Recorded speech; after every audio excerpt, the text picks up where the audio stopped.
Today we're going to talk about some coaching skills, and one of the things that can expedite players' improvements, actually it's almost a prerequisite, is how many times can we get them to touch a ball in the course of a 2.5 hour practice. And the more they pass, the better passers they become, or the more they hit, the more they serve, and that type of thing. So a little bit of it is drill organization. An important component is just coaching skills, your ability to run a drill, to expedite the number of contacts that the player has. So in a nutshell, that's what we're going to do in terms of how to manage your time, how to manage a drill to get max contacts and facilitate player improvement. I'm with Jim Miret, and he's going to talk more about arm swing, tempo of drills, as it ties into player development. So I think when we're putting balls in play on players, whether it's defense or passing, the ability to do that with some accuracy and controlling the speed of the kind of ball that you're putting the players, or you're exposing the players to, is going to go a long way to help them with their skill acquisition.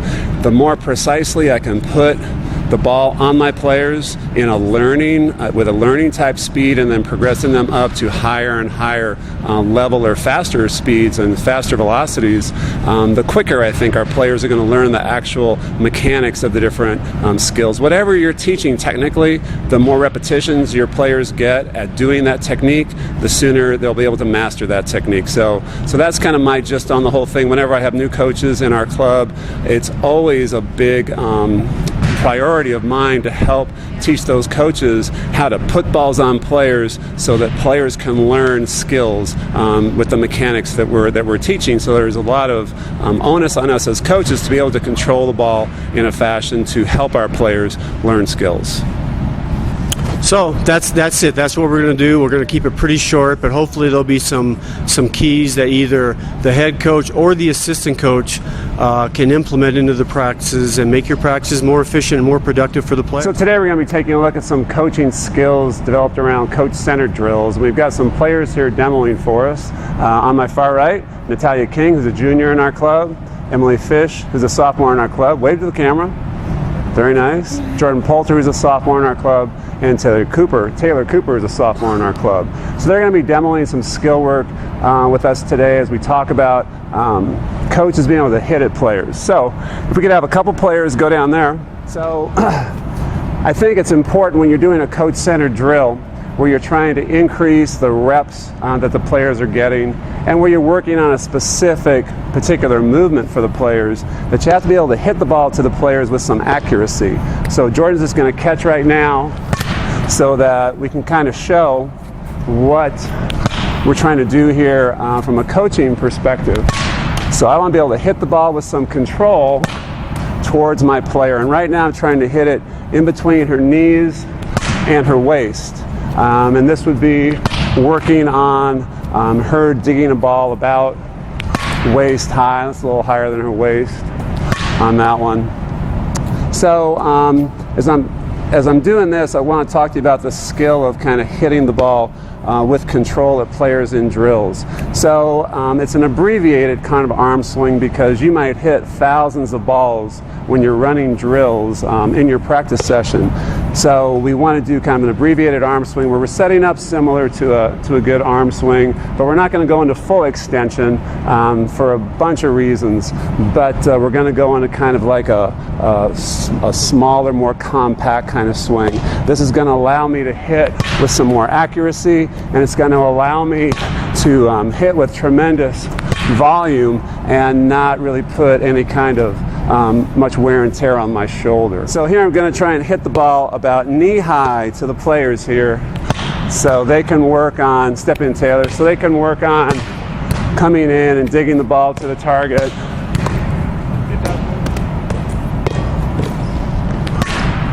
So I'm trying to hit the ball about knee high. I'm trying to hit the ball with some control, and I'm trying to hit the ball with some rotation, because all of those things help the ball fly true so the players can actually work on whatever technical part of ball control I'm asking them to work on. I want to talk a little bit about hitting the ball with varying speeds at players, because as players are learning something, And let's do this. We're going to try and work on you moving to your right for a low ball. Okay? So we're going to go down into some kind of like extension. Could be a roller, knee drop, yeah, a low cover move, something like that. So here I'm going to hit the ball below their knee, and they're going to be working on making this move out to the right. Same thing. And I'm also trying to control, good, I'm also trying to control the speed that I'm hitting it at, because as the players are working on making this move, I've got to hit it at a speed where they can actually work on making the correct move. Because if I hit too fast, too soon, then they're not going to get a chance to really work. They're not going to get a chance like that to work on the move. So it's important to be able to hit the ball with control at varying heights, at varying positions, left and right, and with varying speeds, so that the players can get very good repetitions at the speed. So now we're going to take these players low to their left. So I'm going to hit below your knee, away from your body, so you can work on some kind of extension move out here to your left. And again, I think some of the keys are hitting the ball precisely so these players get a chance to work on the technique that I'm teaching them, whatever that technique is. I want them to get repetition at the technique, so I've got to hit with control, and I've got to hit with varying speed. So right now, I'm hitting a very slow speed ball, so the players can actually take themselves through the whatever move I'm asking them to focus on. So hitting it below their knee, outside their body, so they're getting rep after rep after rep at this low extension move out to their right. And I think for inexperienced coaches, when you're trying to get your players low, one of the big mistakes I see, just catch this, Taylor, one of the big mistakes I see is your players expecting a low ball, but they hit a high ball, so now the player can't really work on the move they're trying to get. So it's important to be able to hit with precision and with control, so your players can count on the ball being close to the area that you're trying to rep them in, so they can work on the mechanic. So now we're going to hit it a little bit faster with a little bit more speed, so you can work on a ball that's a little more game-like, right, from a speed standpoint. So now I'm just going to pick the tempo up of the ball a little bit, so it's a little bit harder, but I'm going to hit the ball still low, outside their body, nice up, so that they get to work more on the move at a speed that's a little bit fast. So going back to the technique of this hit, I'm just going to hit this low pretty much straight at you, Jordan. So I want to be able to create a flight of ball that's going to be going pretty horizontal to the player, and that's going to gradually go to the level that I want her to play the ball at. So if I'm going to hit this about mid-shin height, about this high, I don't want this ball going from a really high point to a really low point. I want this ball going from a pretty low point to a very low point and traveling in a very horizontal plane here, so that the ball is gradually going down to where the ball is going to get played by the player. Just move into it. Good, so move into it. Better. So I'm trying to hit the ball very gradually descending to them, so that the ball is going to be diggable for a long time around the path to my defenders here, as opposed to hitting the ball from a high point to a low point like that, which requires actually even more precision. If I go high to low like this, the ball is only going to be where I want it at one point. If I hit the ball low to low like this, the ball is going to go on a more gradual slope, and the ball is going to be more diggable for the player for a longer period of time. So another example here of running balls, running drills at a speed that's a little bit faster. Now we're just going to do a typical kind of figure 8 drill. Do the pattern real quick. So you're going to go to your right, dig the ball, then go out, left, dig the ball, go out. So the players are going to be in a little figure 8 pattern here. And they're going to be going through this move very quickly. So now the tempo that we're going to hit at is going to be very quick tempo. You're trying to pass right there, yeah, to the target. Tempo is going to be very fast. I can hit at varying speeds, so I could hit slow balls at them to give them a chance to execute. So the speed of the drill is fast, but the speed of the balls that I'm hitting is slow to moderate. And then we can run the drill fast with a more moderate speed hit. Ready? Here.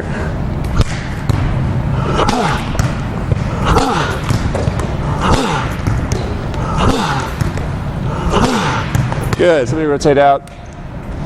And we can run the drill at a quick speed with a harder hit. Okay? So same drill. Ready? Here we go.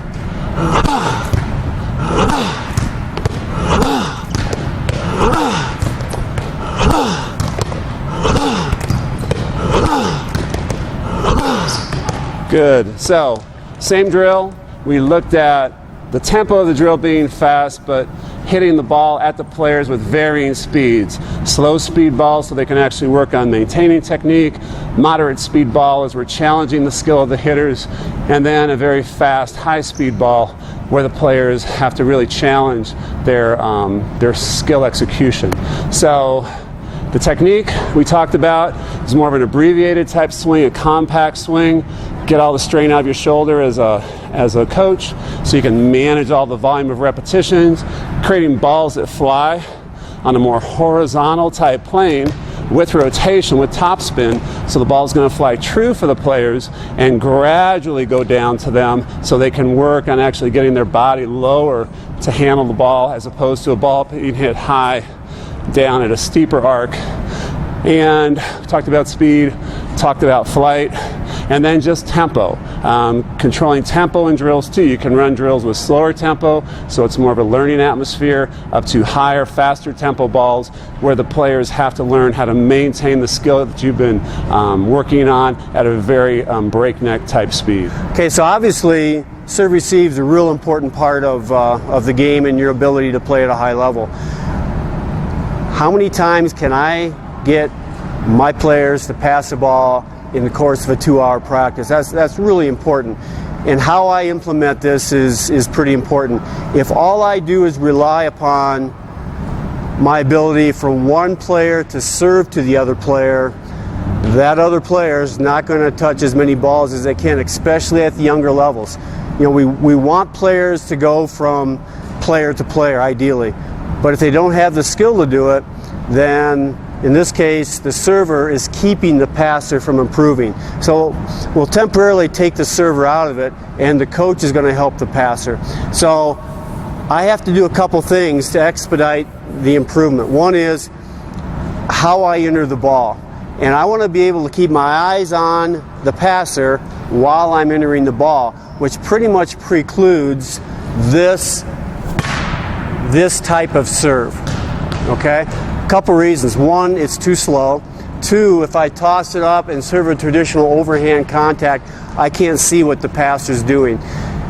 So here's what I would recommend, is that coaches get good at a sidearm type of delivery where the toss is low, and you'll see I'm doing actually not a lot of work with my arm. Most of it is with my hips. And because my arm's not doing a lot of work, I can serve thousands of balls like this and not worry about arm fatigue setting in. The other thing is I can also watch the person passing, and I can keep track of their posture, their movement. So it's easier to enter balls quickly and watch what's going on with the passer and supply the appropriate feedback. So as you can see, even though I'm serving kind of a sidearm ball, we can still serve a very difficult, challenging serve that will go over the net in a pretty flat fashion and force the passer to move quickly to where the ball is going. Okay, so don't equate a sidearm serve with I'm serving free balls. The second component of this is the ability to accurately put the ball into play. So what we're going to demonstrate here, sidearm serve again. Let's have two passers. No, stay where we are. Just one behind the other. Take turns. And in this scenario, we're going to work on moving to the left to pass. So my ability as a coach to go here and move them to the left, where they're moving to the sideline, they're working on shuffle stepping, and I can accurately deliver the ball to the sideline.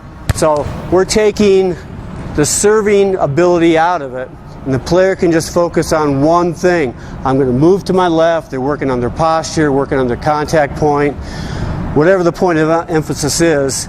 But my ability as a coach to accurately put the ball into play so they can work on that, I think is pretty important. Same thing if we want to work on them backing up. Same thing, and we're going to back you up now. Okay, so just sidearm serve, and they move back. Okay, here, so I'm not trying to ace them. I'm trying to work on their skill and their ability to back up the pass or come forward. Drop a ball in front, so now they're working on moving forward to pass, making sure their feet are stopped, working on their posture. Okay, but it all stems from my ability as a coach to accurately put the ball into play. And lastly, we can work on start on the sideline, move to your right. Okay, so I can just enter the ball here, where now they're moving to the right. So they get a lot of contacts in a very short amount of time. And you can just compare the tempo of the drill serving sidearm with what it would be if I was serving overhead. Same thing, move to your right. So it's just a slower way to enter the ball, and if you do it over and over and over, there's arm issues. So, I would really recommend developing this type of sidearm serve that allows you to keep a high tempo, high volume, and accurately put the ball into play where your passes can work on specific moves. One of the things that we want to do that's, I think, sometimes underappreciated is a coach's ability to just toss a ball, to implement fast contact where the players are working on specific parts of their game. And this takes a lot of practice. And, kind of going back to what Jim was working on earlier, a coach can practice hitting at players, but they can also just put some cones out there and practice hitting at cones where, they develop some accuracy. So one of the things that we want to do if we're tossing is eliminate excessive movements, I guess, for lack of a better term. So we're not going to toss in this fashion. All we're going to do is toss with our hands and wrists. We're going to have Taylor and Natalia hit a couple one balls, and I'll show you what I mean just in terms of keeping the motion out of it. If I have a setter that's not capable of setting a one ball, but I still want my middle hitters to work on it, it behooves me as a coach to be able to toss them. So as the setter's getting better at it, the hitters are also getting better at it. That doesn't mean you ignore your setter.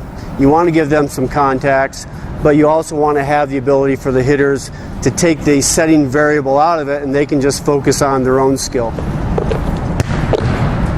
What I don't want to do is to get a lot of that going on. So the more motion you have, your accuracy goes down. So keep the motion very simple, and I just lay it up in front. If I want Taylor to work on cutting the ball back towards right back, I want to have the ability to lay it across her. So all of this comes from just lots of repetition and the ability to make some adjustments. If that's too low, like that one was, I'll put the next one a little bit higher.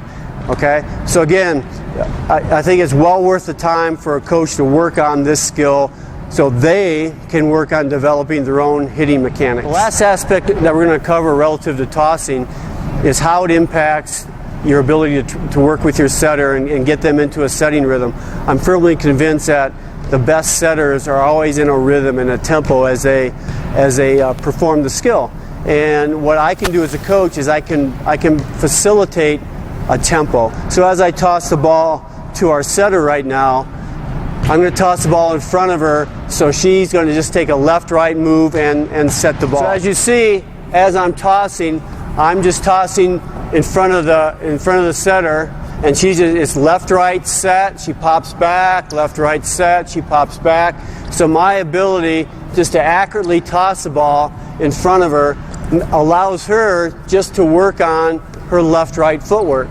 And also my ability to time where she never gets her feet planted. So if as a coach I don't have this skill and one ball's up there and the next one's over there and the next one's behind, she's really kind of all over the place. But if she knows that the ball's going to be in front of her every time, she can just not think about the pass and just think about, hey, my footwork, my contact on the ball.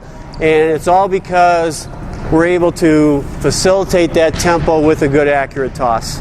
Most high schools, a lot of clubs have their practice run for 2 hours. And as mentioned earlier, if you solely depend on players to serve at each other, to hit at each other, the players aren't going to get as many contacts as they need to develop their skills. So I think the coach's ability to organize their drills so there's maximum number of contacts, to organize their own coaching skills that they can facilitate maximum number of contacts, I think it's going to help your players get better faster. And there's certainly nothing wrong with a coach coming into a gym all by themselves and tossing a couple hundred balls into a target or hitting a couple hundred balls at a cone. And as a coach develops their skill, I think you'll find the players are developing their skill in a lot faster fashion. So highly recommended that coaches work on their ability to hit the ball, serve the ball, and toss the ball so their skills can run at a faster tempo and the players can get a larger number of quality contacts.